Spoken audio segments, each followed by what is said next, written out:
Hello' everyone, good afternoon সকলোকে। আৰু আজি ভিডিঅ'টো দুপৰীয়াৰ পৰা আৰম্ভ কৰিছোঁ। আজি বৰমাহঁতক ভাত খাবলৈ মাতিছোঁ আৰু খুৰীমাকো তেনেকৈ, টিকুটো আছে আৰু এয়া বৰমা আহি বহি আছে। এইফালে নিকিতা বাই আমাৰ বাবুক লৈ আছে। এয়া মৌচুমো স্কুলৰ পৰা আহি গ'ল আৰু এয়া খুৰীমাই পানী খাইছে স্কুলৰ পৰা আনি। ইফালে মায়ে বেঙেনা পুৰি আছিলে, খুৰীমাক চাবলৈ দিলে। নিকিতা বাই এইফালে চালাড কাটি আছে। তাৰপিছত আৰু এয়া জীয়াই বাবুক লৈ আছে। বৰমা এনেই বাগৰি আছে আৰু গৰম দিছে কাৰণে পকাতে শুই আছে তেনেকৈ। সেইফালে জানে স্কুলৰ পৰা আহি পাইছিলেহে, তাৰ পাৰ্চেল এটা আহি গ'ল, তো তাইৰ পাৰ্চেলটো লৈ আহিলে।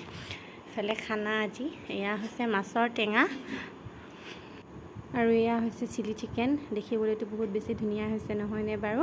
আৰু এইফালে আছে স্কোৱাছৰ সৈতে মুৰ্গী মাংস খাৰ। কোনে কোনে এইটো ৰেচিপি খাই পাইছে বাৰু কমেণ্ট কৰি জনাব, আৰু যিসকলে খোৱা নাই খাই চাবচোন দেই, বহুত বেছি ভাল লাগে। আৰু এয়া বেঙেনা পুৰি পিটিকা বনাইছে পিঁয়াজ জলকীয়া তেনেকৈ দি, আৰু এইফালে ভোট জলকীয়া, গাজৰ, তিয়ঁহ, বিলাহী, পিঁয়াজ, জলকীয়া দি কিনে চাটনি। তাৰপিছত এয়া হৈছে আজিৰ আইটেম। দালি চালি বনাব দিয়া নাই আৰু। এইফালে নিকিতা বাই আদা দিব পাহৰি গৈছিলে, চাটনিত আদা কাটি আছে। আৰু এয়া খানা ৰেডি কৰি আছে আৰু মা, নিকিতা বা, খুৰীমা চবেই মিলি। তাৰপিছত আমি গোটেইকেইটাই পকাতে এনেকৈ বহি ল'লোঁ। মা খুৰীমা দেৰিকৈ খাব, মানে টিকু আহি পোৱা নাই কলেজৰ পৰা, মাতো আহি পোৱা নাই সেইকাৰণে। তাৰপিছত এয়া খাই ল'লে আৰু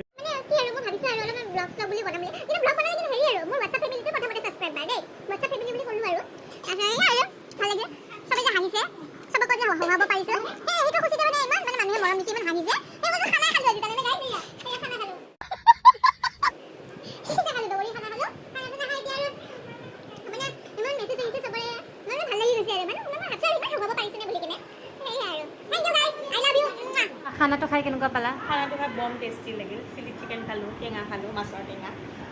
তাৰপিছত আমি খালোঁ মাংস, মুৰ্গী মাংস খাৰ। তাৰপিছত কি খালোঁ? বিলাহী পিটিকা, চালাড, বেঙেনা পিটিকা, চালাড খালোঁ। খুব টেষ্টি লাগিল, খুব ভাল লাগিল। যাওঁ বাই। গতিকে আজিলৈ ভিডিঅ'টো ইমানেই।